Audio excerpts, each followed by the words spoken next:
सोमवार के दिन तू मेरे मंदिर के दरवाजे पर चौखट पर बैठ जाना, और दूसरा प्रतिदिन शाम के समय पर तू बेलपत्री के पेड़ के नीचे बैठ जाना। जो तेरी बेल वृक्ष के नीचे सेवा करने आए, जो शंकर जी के मंदिर में सोमवार को जल चढ़ाने आए, उसका जो पात्र जल चढ़ाकर जब वो घर लेकर जाए, उसके पीछे पीछे पात्र के पीछे पीछे तू जाना और उसके घर में लक्ष्मी का भंडार भरता रहा। लक्ष्मी बेलपत्र के वृक्ष के नीचे तू विराजमान हो जा। उस बेलपत्र के वृक्ष के नीचे जो बुआरी लगाए, सेवा करे, चाकरी करे, एक बेटी को जैसे बड़ा करते हैं वैसे बेलपत्री के वृक्ष को जो बड़ा करे, बेलपत्री के वृक्ष का जो पालन करे, पोषण करे, उसकी संभाल करे, उस बेलपत्री के वृक्ष को जैसे जैसे वो उन्नति करे, वैसे वैसे उसके घर में समृद्धि बढ़ते जाए। उस जिसका खुद का मकान नहीं हो, खुद का मकान नहीं हो, किराए के मकान में रहते रहते जिंदगी बीत रही, खुद का नहीं, और बहुत दुख का जीवन चल रहा हो, बहुत कष्ट का, बहुत अपना खुद का कोई मकान नहीं, मान लो फ्लैट है पर मकान बन नहीं रहा, या कोई प्रॉपर्टी अपनी नहीं बन रही, तो हम इस व्यासपीठ से कहना चाहेंगे कि एक प्रयोग अवश्य करिएगा, एक प्रयोग अवश्य। अपने आसपास के 5-6 बेलपत्र के वृक्ष देख लीजिए, अपने आसपास के नजदीक के 5-6 बेलपत्र के बड़े बड़े वृक्ष देख लो या छोटे वृक्ष देख लो।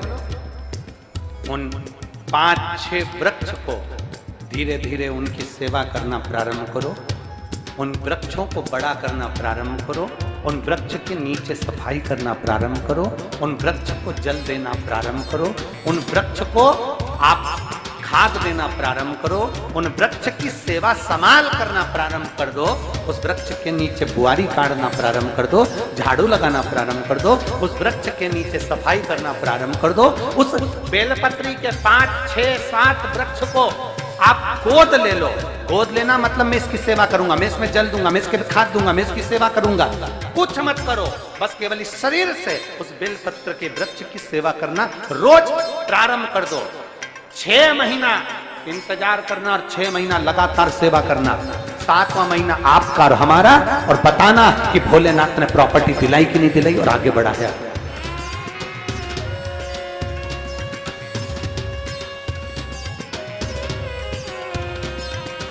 एक बेलपत्र का वृक्ष जिसके नीचे माता लक्ष्मी विराजमान होती है, एक बेलपत्र के वृक्ष के नीचे लक्ष्मी रहती है।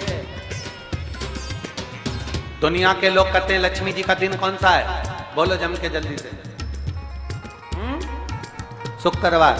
दुनिया के लोग कहते हैं लक्ष्मी जी का दिन शुक्रवार है, पर माता लक्ष्मी से पूछा जाए कि तुम्हारी माता ख्याति देवी नारायण भगवान के साथ तुम्हारी शादी नहीं कर रही थी, शंकर को लक्ष्मी दे रही थी, तब तुमने भगवान शंकर से विनती करी, भोले बाबा मैं नारायण से प्रेम करती हूँ, भगवान नारायण से मेरा विवाह हो। तो माता ख्याति देवी से शंकर भगवान ने विनय कर कर कहा कि लक्ष्मी जी का विवाह नारायण के साथ कर दिया जाए।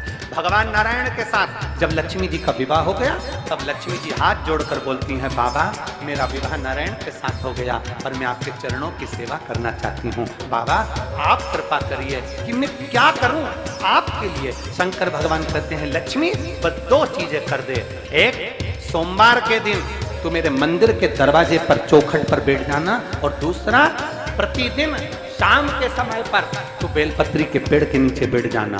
जो तेरी बेल वृक्ष के नीचे सेवा करने आए, जो शंकर जी के मंदिर में सोमवार को जल चढ़ाने आए, उसका जो पात्र जल चढ़ाकर जब वो घर लेकर जाए, उसके पीछे पीछे पात्र के पीछे पीछे तू जाना और उसके घर में लक्ष्मी का भंडार भरकर।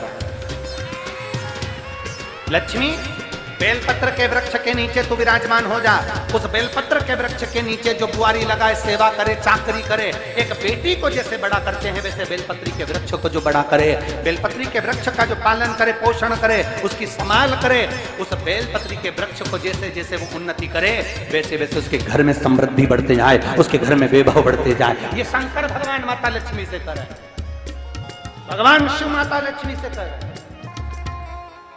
तो भस्म, अगर शिव के मंदिर में भस्म मिल जाए, शंकर पर चढ़ी हुई भस्म अगर मिल जाए तो, और अगर भस्म ना मिले ना, तो शंकर के जो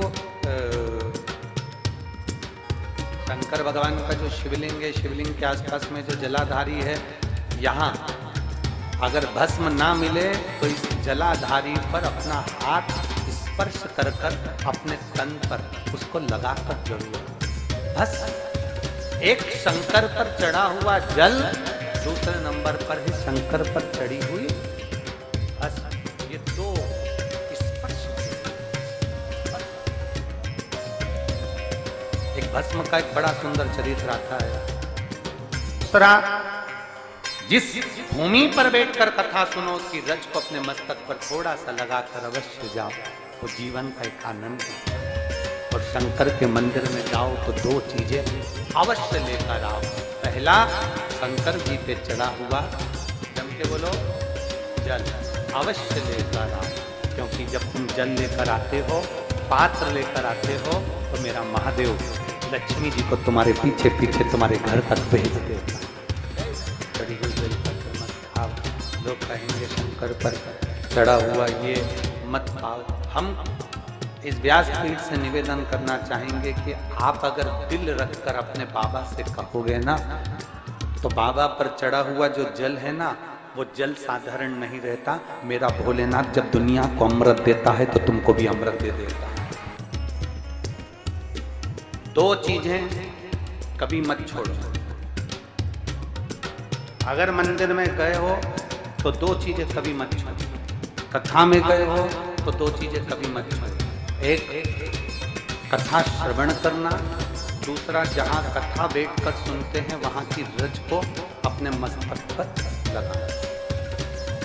कथा सुनने के बाद आप यहाँ से जाओ, भले दरी बिछी है, आसन बिछा है, कारपेट बिछा है, उस पर अपना हाथ फेर कर उस रज को अपने मस्तक पर जरूर लगाओ। क्योंकि शिव पुराण में, भागवत पुराण में, स्कंद पुराण में, कुर्म पुराण में, नर्मदा पुराण में, लिंग पुराण में, नारद पुराण में, ब्रह्म वैवर्त पुराण में, जितनी भी पुराणे हैं, सब पुराणों में लिखा है कि जिस स्थान पर बैठकर हम भगवान की कथा को सुनते हैं, उनको याद करते हैं, जितनी देर हम उनको याद करते हैं उतनी देर वो परमात्मा उस स्थान पर बैठा हुआ रहता है।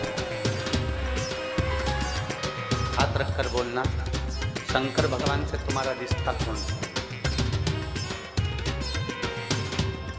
शिव जी से आपका कौन सा रिश्ता है?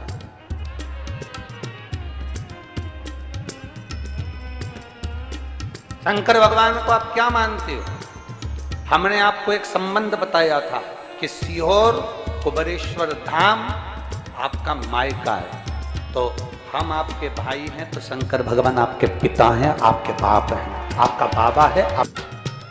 अब आपसे हम प्रश्न करें, उत्तर मेरी कुरुत की बहनें भी देंगी और मेरे जीजा उन भी देंगे, और मेरी बेटियां और मेरे बेटे देंगे। आपसे प्रश्न करें, अगर बेटी को दुख होगा तो क्या वो अपने बाप से नहीं कहेगी? बोलो तो जमते। बेटी को तकलीफ है वो अपने बाप से ना कहेगी। बेटे को तकलीफ है तो वो अपने पिता से, अपनी माँ से नहीं कहेगा, मम्मी मुझे ये तकलीफ है, पापा मुझे ये दुख, माँ मुझे ये तकलीफ है, पिताजी मुझे ये कष्ट।